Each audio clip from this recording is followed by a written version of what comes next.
Welcome to Breaking the Silence podcast, the podcast where we speak on things that people don't often talk about out loud. I am Rochelle, your host, and I'm joined by my co host, Cassie Henville John. And today we're talking about something that affects so many of us, but we do not recognize it for what it is.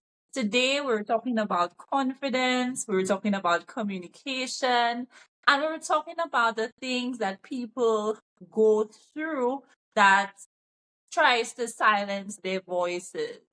Right, Kathy? So today this is what we will be unpacking.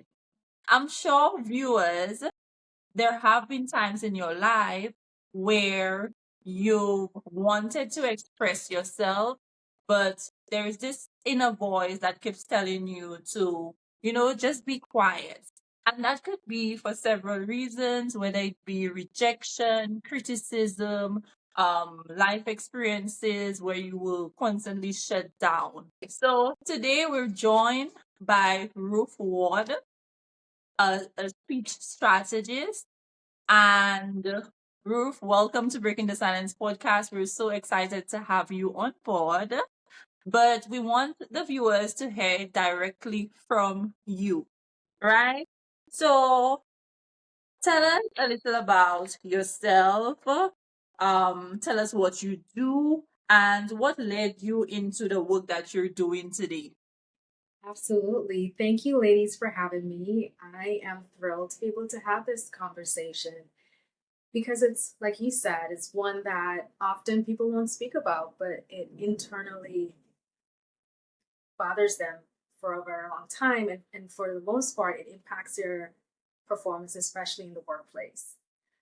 I'm Ruth Ward, like you mentioned. I'm a speech strategist who teaches professionals how to project confidence, speak with authority, and lead with impact. I didn't start where I am.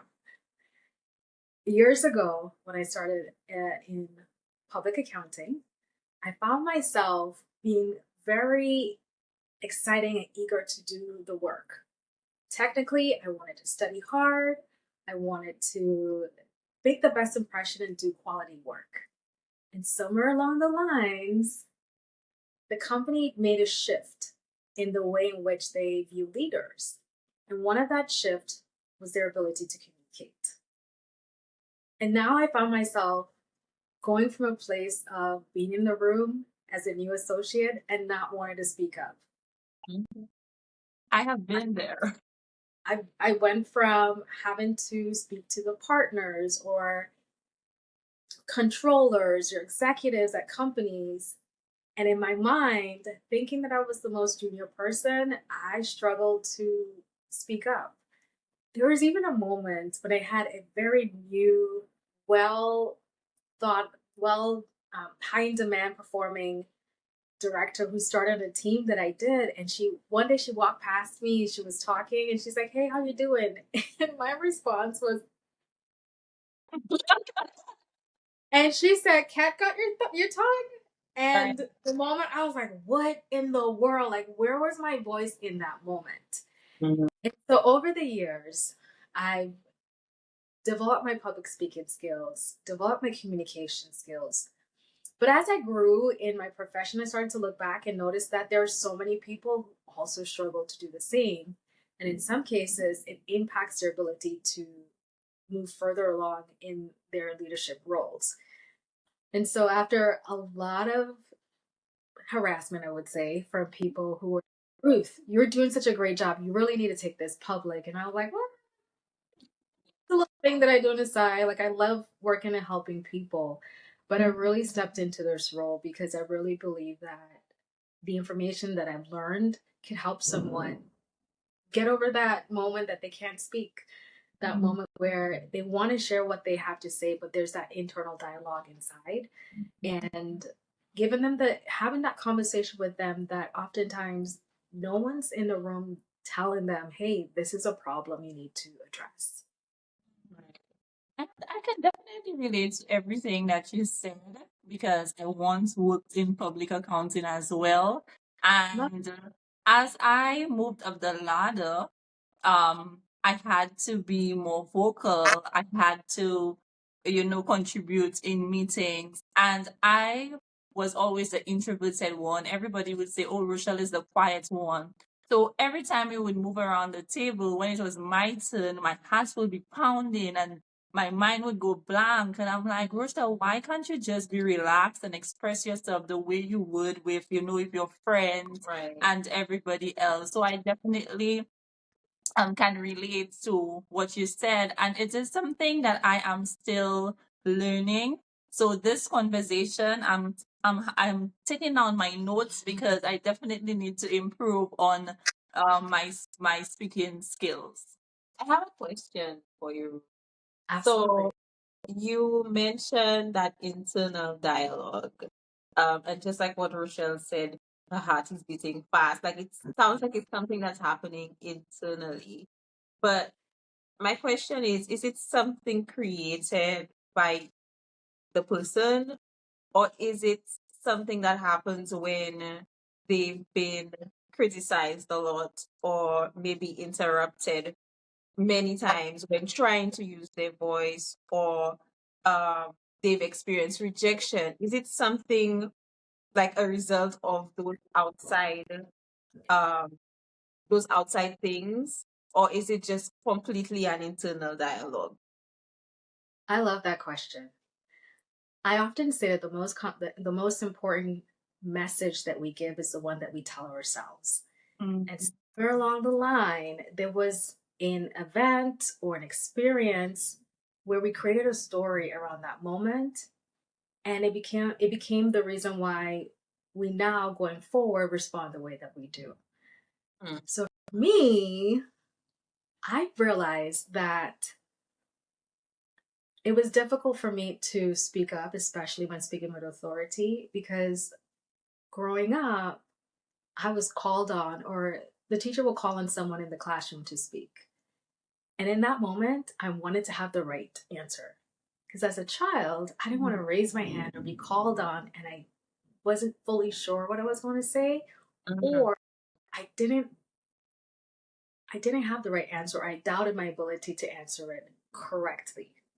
And Right. so that fear and those early experiences, I realized created a pattern to the point when I speak with someone that I deem to be more experienced, have greater authority, then I freeze up because I become that little girl who I'm not sure if I'm the right person to say this, or I don't feel uncertain about this, or I'm not fully sure about this and I don't want to say it in the moment. And being able to recognize, that's where it's coming from is the first step in understanding the pattern that we continue to play out from those early experiences. So I'm thinking even deeper. You said that um it was coming from you feeling like I'm not sure and I might not have the right answer. But in my mind I'm thinking, but that's okay. Like if you, even if it's not the right answer, you're still gonna learn. And other people who are afraid to speak up will learn what the right answer is. So even deeper than just, oh, maybe isn't the right answer, I think it's more fear of judgment. It's more, yeah, a fear of, if this really is the wrong answer, I'll be ridiculed. How will I be like? How will I be viewed by everybody else? How is the teacher gonna react? Will they laugh at me? So I think it's even deeper than just being wrong. It's the outcome and what can happen and everybody else's actions, I guess. You know, Yeah, that's what yeah. came to mind. I'll add to that. Oftentimes the reason we give ourselves when we say it out loud, it doesn't sound like a big deal, but to us that message is so loud, and it Mhm. comes with that unpleasant feeling that we've experienced and we don't want to experience again. And so Mhm. it allows us to we keep ourselves in this safe space of I don't want to speak up, I don't want this outcome, that we don't grow beyond it. And it becomes part Right. of our So does that mean we should be caring less about what people think? we should, it's hard. It's hard to be when you especially when you're growing up and you're in a place of fitting in and trying to figure out who you are and where you fit in the world. as well as when you're in new environments, it's difficult to navigate without thinking, how does the world perceive me?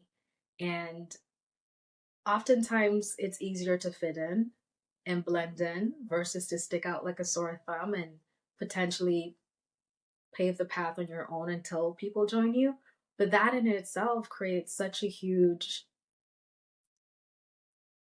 stronghold, if you want to call it that, in our ability to be able to freely express who we are and what we want to say in that moment.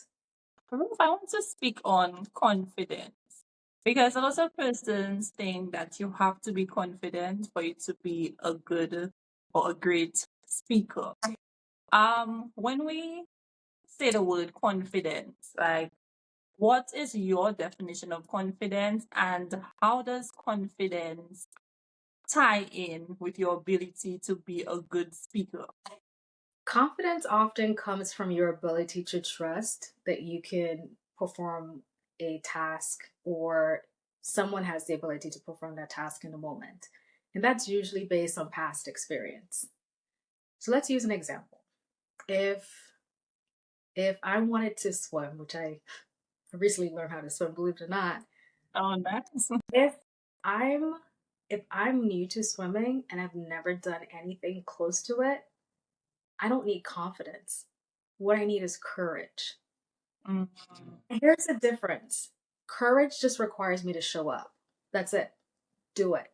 Show up and do it. Whereas confidence requires me to have some sort of dependence on past experience or something. If I don't have that, I'll naturally be uncertain, unsure, because it's new. The beauty about new experiences is that we have a baseline. And the baseline does not require us to have prior history per se, but to be courageous. Now, there are some instances where we could transfer skills. For example, if I'm used to running and I feel comfortable running a mile, and I decide to join a 5K or some other longer distance, Mhm. I could be a little bit more confident because I know how I am performing in 1 mile and I know what I can do or should do to prepare myself to run a longer distance. And I could there's some leverage that I could base to say, yeah, I could do that. Whereas if you, in the example of swimming, never swim before, there's no way I'm gonna get in that pool and do something close to swimming if this is my first time doing it. So I see confidence as something that comes after showing up and showing Oh. up and the thing.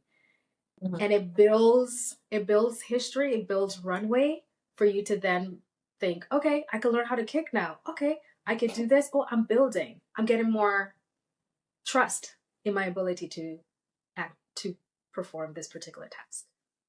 So what you're saying is that most people we have it wrong. We think we need the confidence first in order for us to become a good speaker, but it starts with courage, then practice, and then the confidence, and then we continue to grow and become even better speakers. Yes.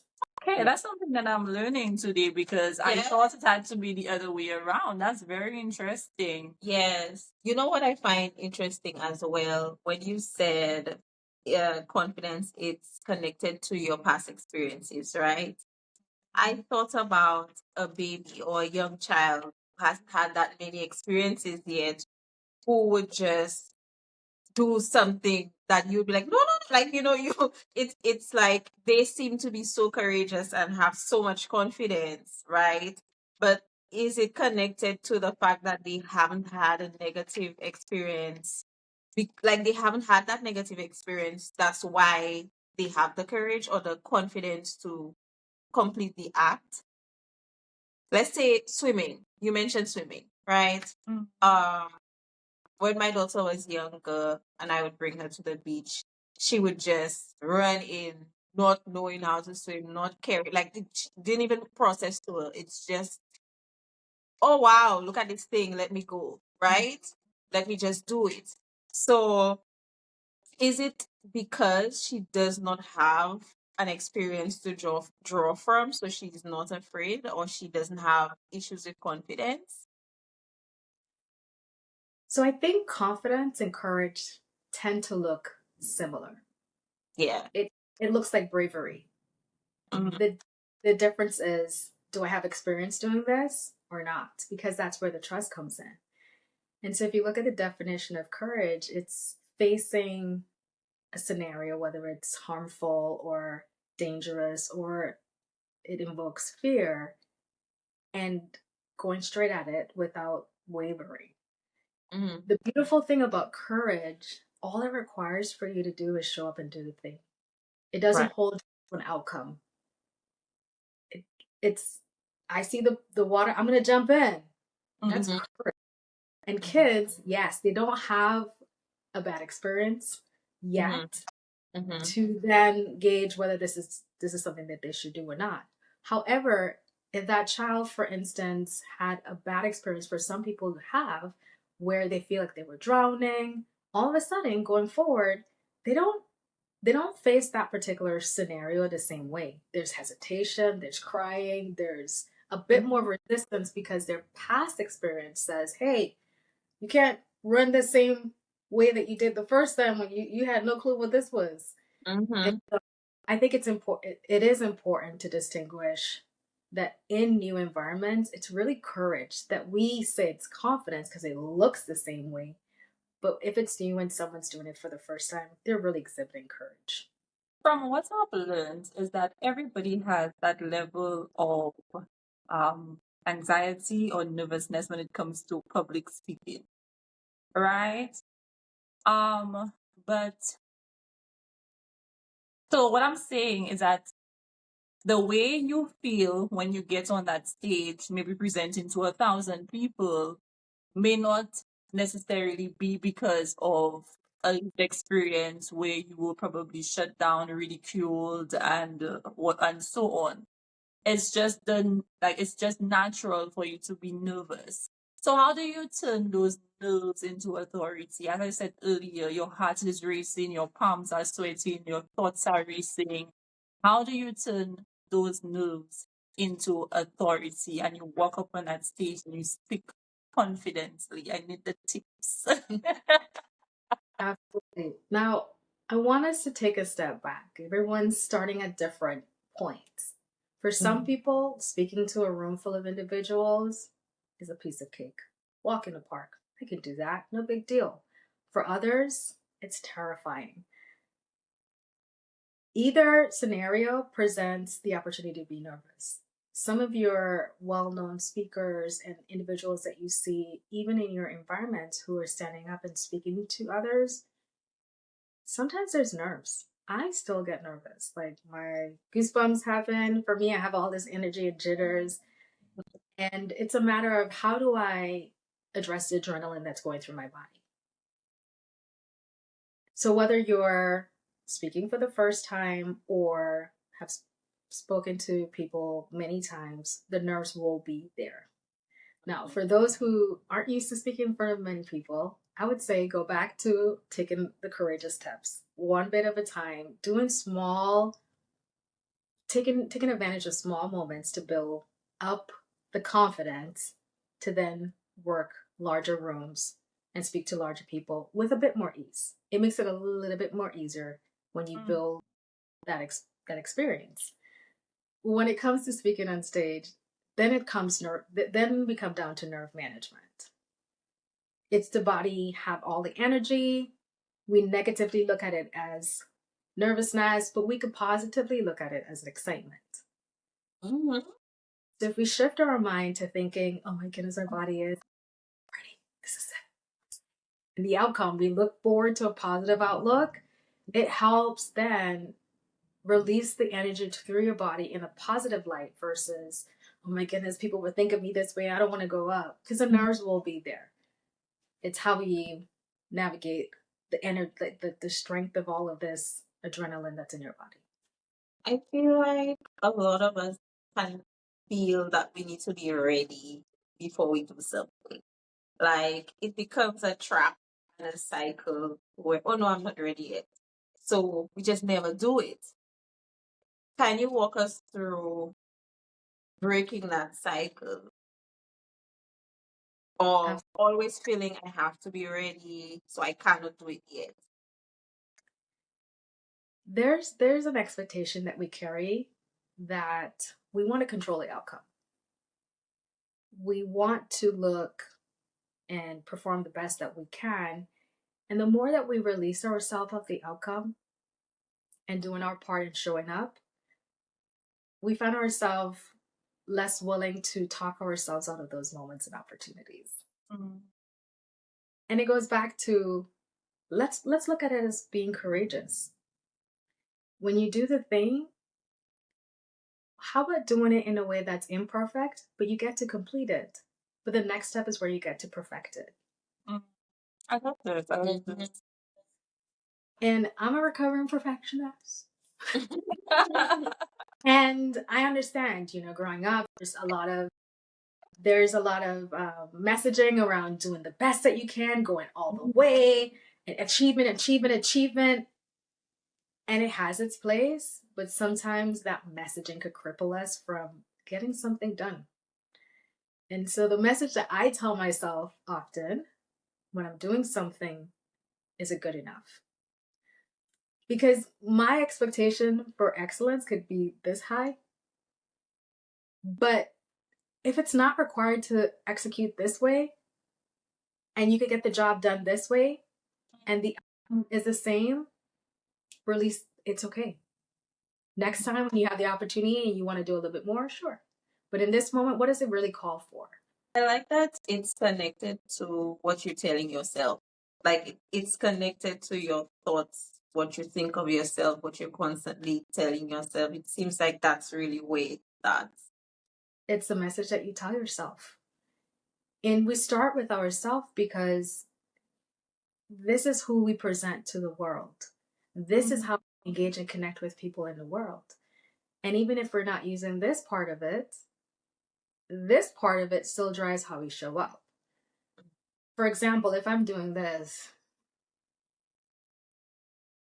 I didn't say anything, but I said a lot.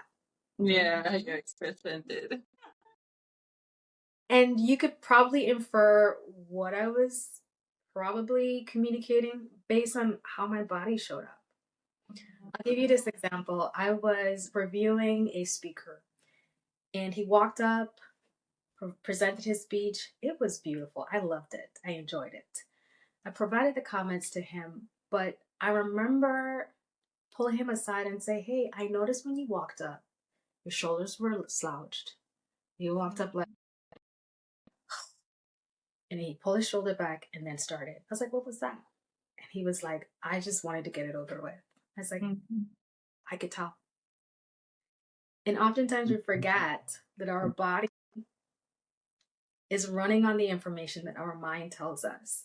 And it's That is important that this is in alignment with what exactly we're trying to achieve, or else our body would mimic that information as well as what we say.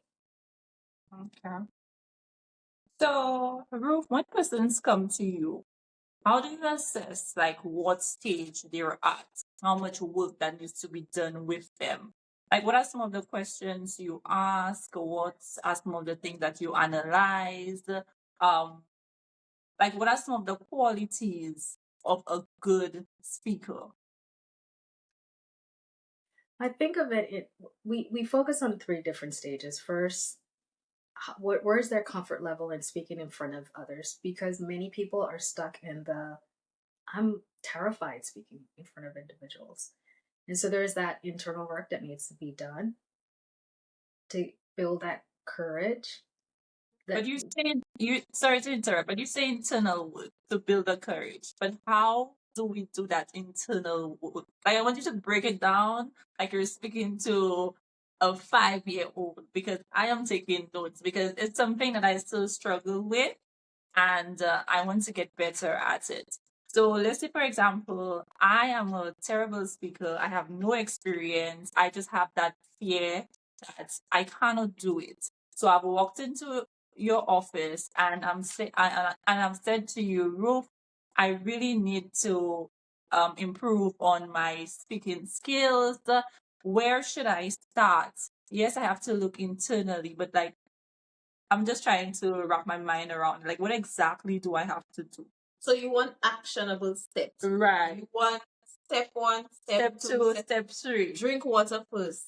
Stand up straight. Like Yes, because I'm just putting myself in someone. Well, it could be me too because it's something that I still struggle with. Right. For me, it has a lot to do with um my childhood experiences, being silent and not feeling comfortable expressing myself.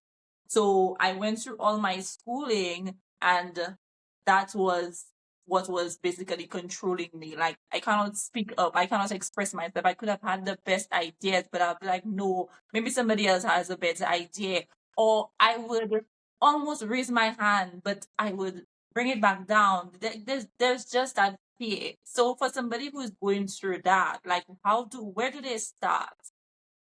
Do they start by healing from their childhood trauma, and then you start with maybe the speaking in the mirror? Like how does it go? Like how does it grow?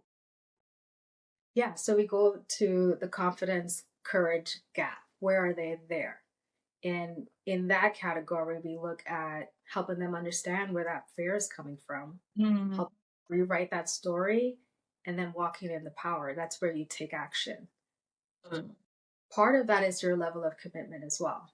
We live in a consumer market, and it's one thing to be like, I have this problem, and you provide the steps, but it requires you to take action. It's like, but I don't want to take action. I don't want to take action. I don't want to take action, right? Like being in the pool and you want to keep your foot on the ground, but you still want to learn how to swim. It's not going to work.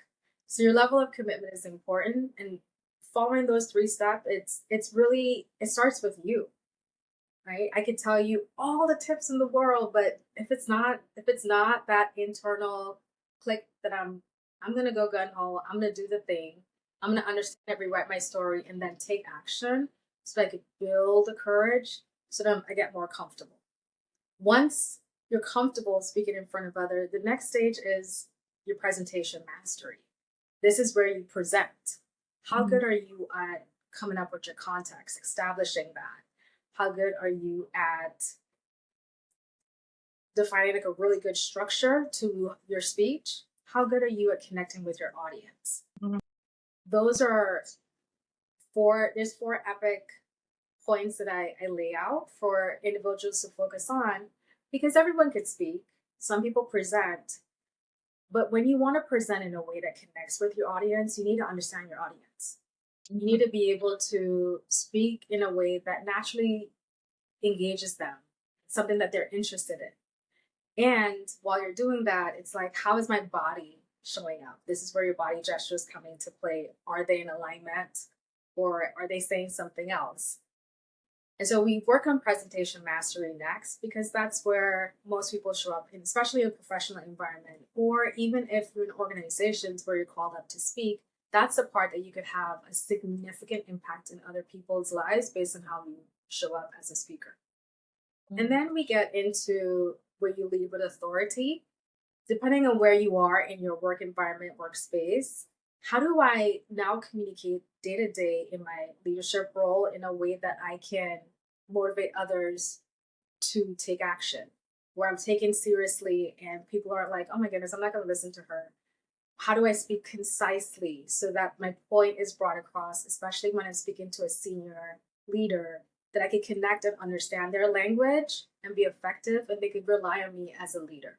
So those are the three stages that I focus on. And depending where that person is along the line, Mhm. those are the areas that I recommend focusing on. has anybody had to start with therapy? It came to mind because you said uh with the fear that Rochelle was talking about, that it starts from conquering that from within.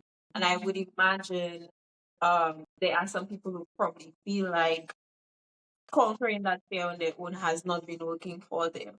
Have you ever had to uh give advice or let people know maybe you might need to seek therapy about this thing, so that we could get to the next step with, having the courage and the confidence and going through the process with you to develop the skills when it comes to speaking. Absolutely. My job is to meet you where you are and help move you forward. And sometimes some individuals can't move forward because they're still stuck in the past. And in those instances, I highly recommend that you speak to a therapist. They're the ones that are qualified to uncover, unearth the past to help free them up to live their lives in the future. But when I have had individuals that were stuck in the I can't go beyond because this happened, and they can't seem to move forward Mhm. beyond that moment, and that's where I highly strongly recommend a therapist. Mhm. Have you ever had anyone where it's the opposite, where there is so much courage and confidence that they're probably jumping the gun and you have to say, wait, wait, wait, wait, wait, let's slow down and let's do this together and would you say you get more of the people dealing with the fear, or you do have a lot of people who that's not an issue for them? You actually have to help them reel it back because it may be too much for the audience. I just want to know a little bit about your experiences and the different types of people that you might come across. The bulk is in the fair category. And I work considerably mostly with the presentation mastery part, where that's where the refining of the skills come in. That's a fun part for me because Mhm. within listening to and watching someone give me 5-10 minutes, and I could highlight and mark out areas that they could improve on their skills.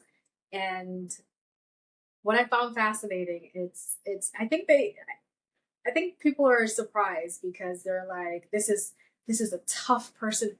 Like Ruth, you look at them, you listen to them, like I don't think you could like I don't think they could improve better than that. And I was like, yeah. Let's go back to the fundamentals, right? How are they showing up? Context, connection, structure.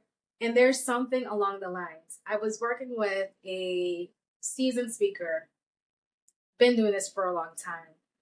And she was giving a speech and she's like, hey, I really want your feedback on this. And it came back to like fundamental things, like fundamentals. I wasn't clear when you start. It seems like you were ending, but you started a new subject, and that took me off topic. And so they're different. There are different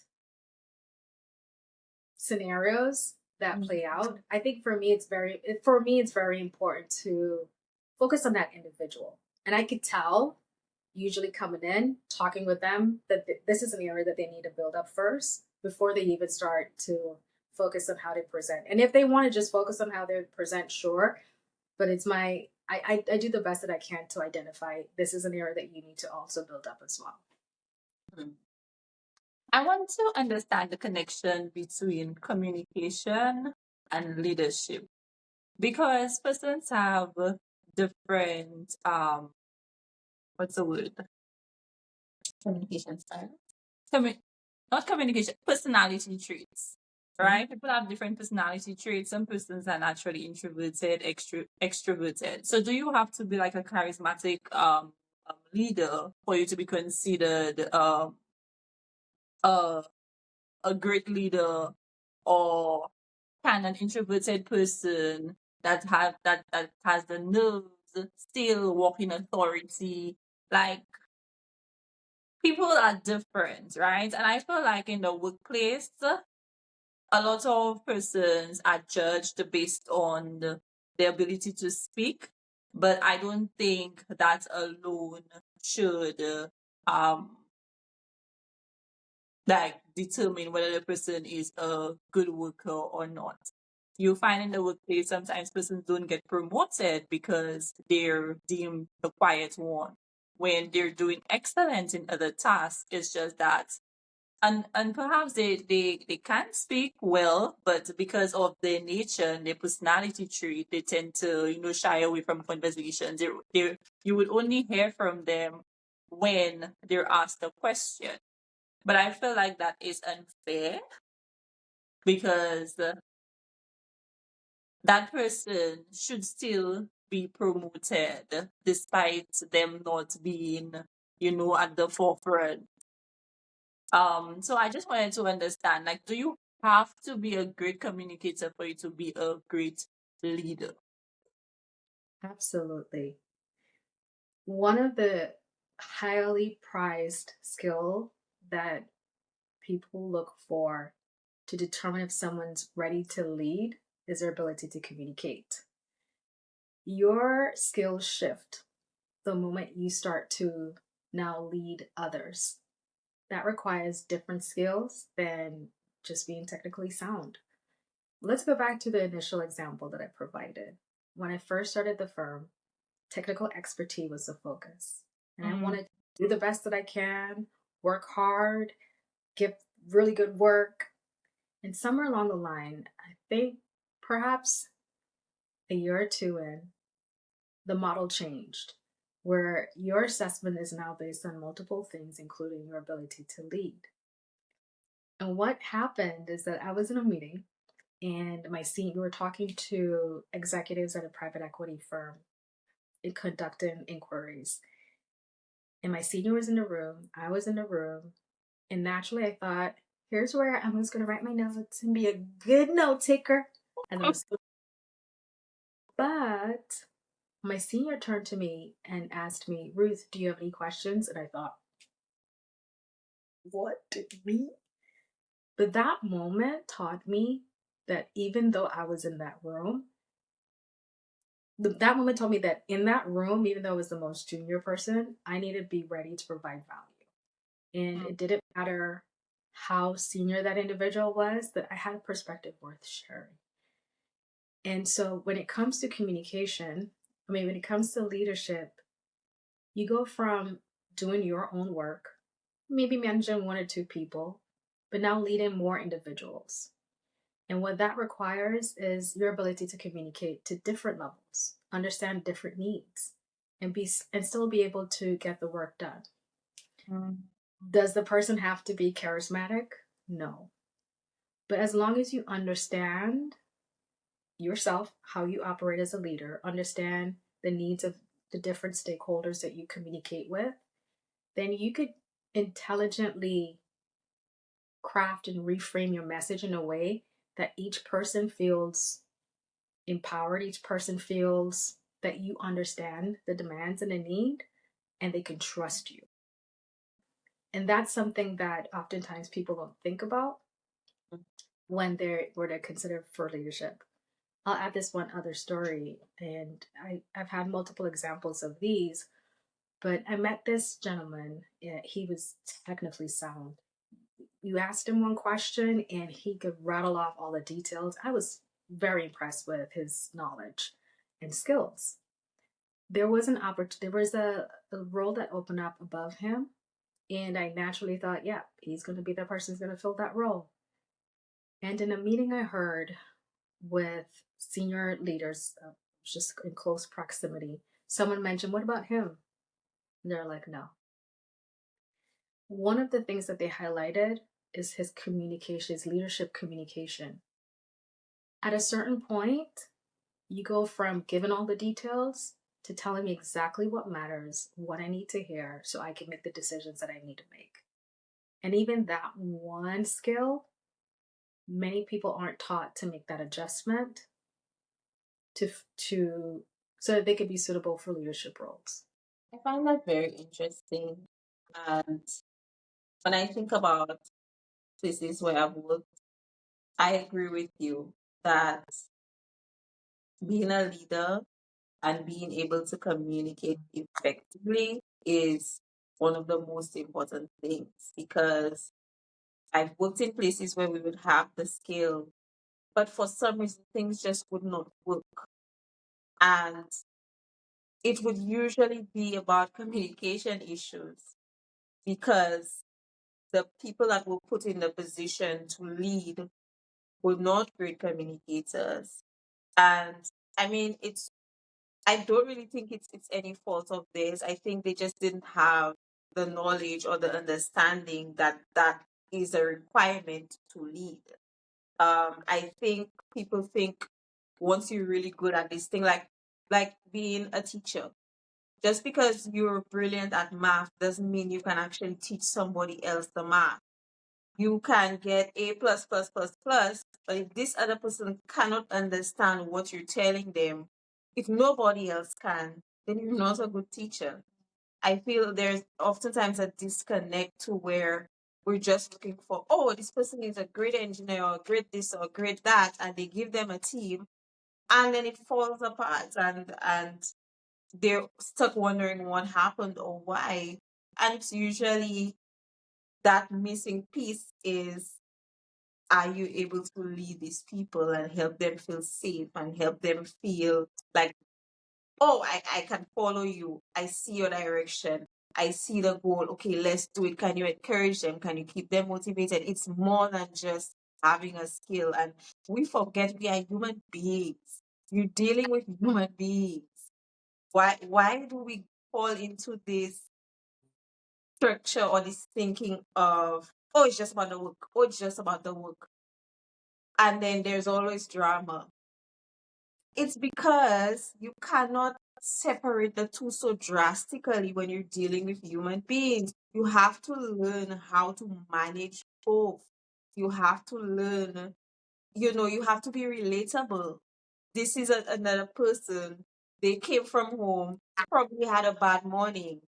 Again, don't have to go deep into it, but there needs to be some sort of knowing of how to deal with that and how to get that person to redirect. So it's definitely something I think that's missing in a lot of places.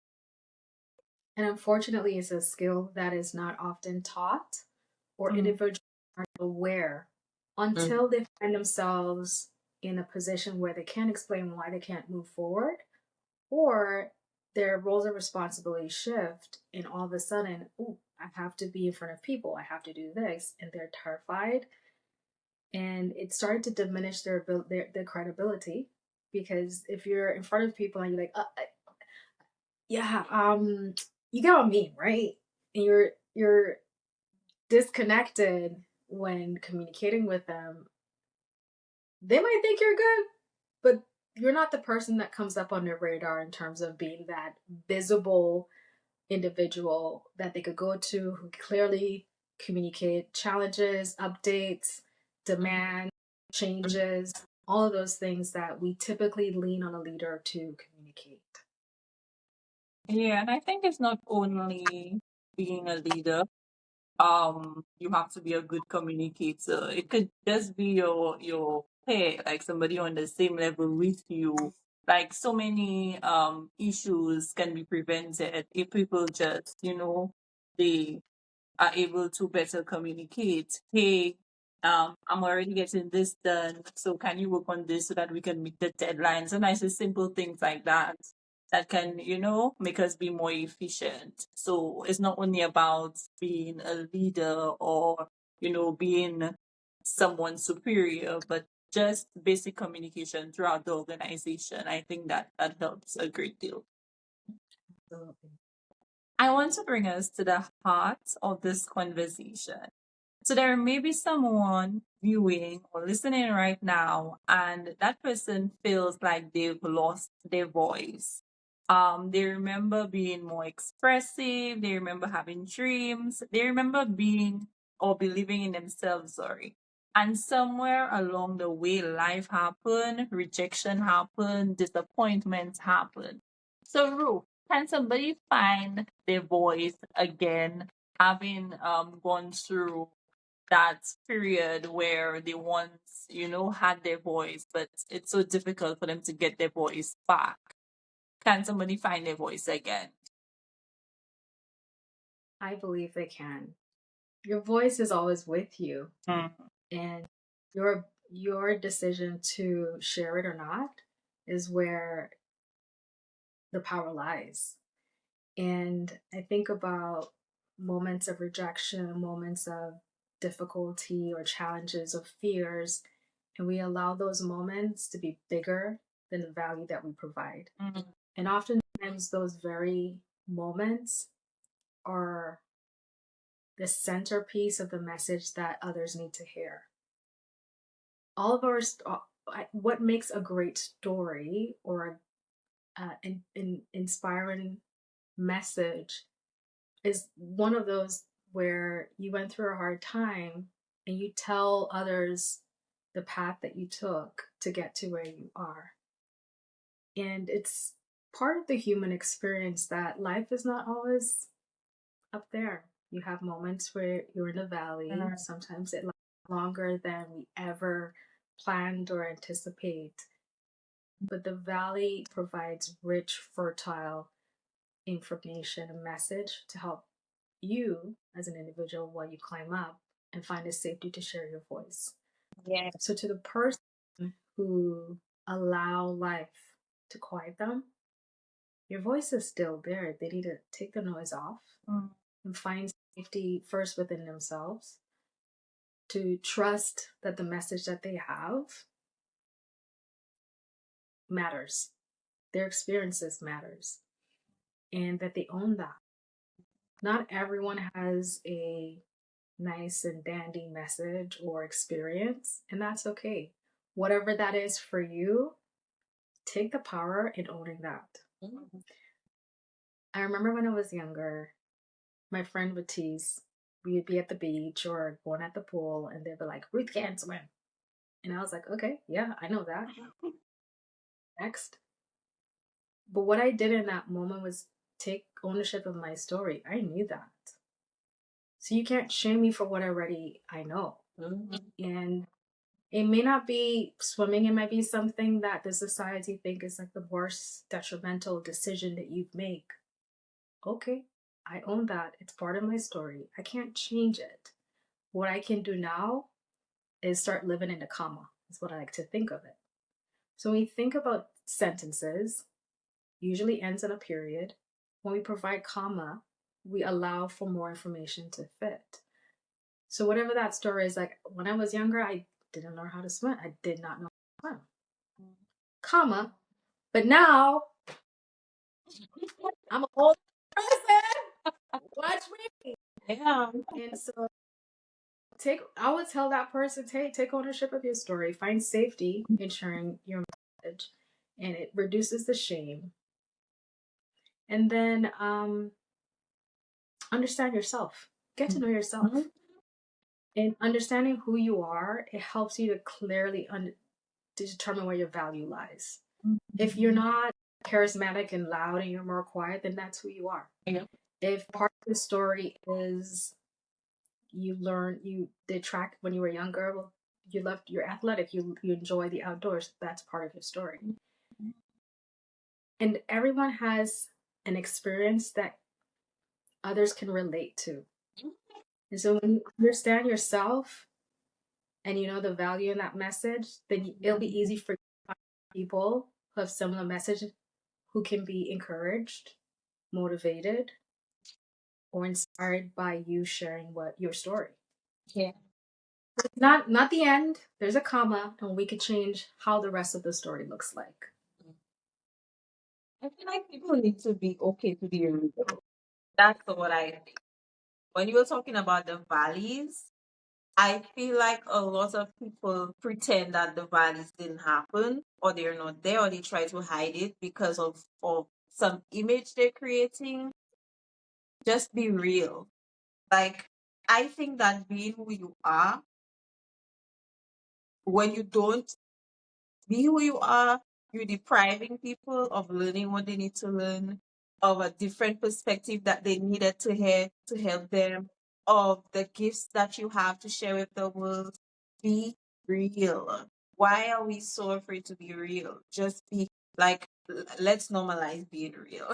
Like that's how I feel about it. Absolutely. And that requires trust to be able to share that and feel comfortable doing that. Yes. That's necessary. So, Ruth, as a speech strategist, you teach people how to speak with confidence, how to turn their nerves into authority, and how to live with impact. So, for somebody listening right now who wants to become a better speaker, how can they reach out to you? Do you provide or you offer virtual sessions? Take us through the process. What are your social media handles? How can they, reach out to you and so on? You can start with the free content that I share on Become That Speaker. It's on Instagram, TikTok, YouTube. Did I miss one? Facebook. That's right. There's free information that I share because I know people are looking for that information.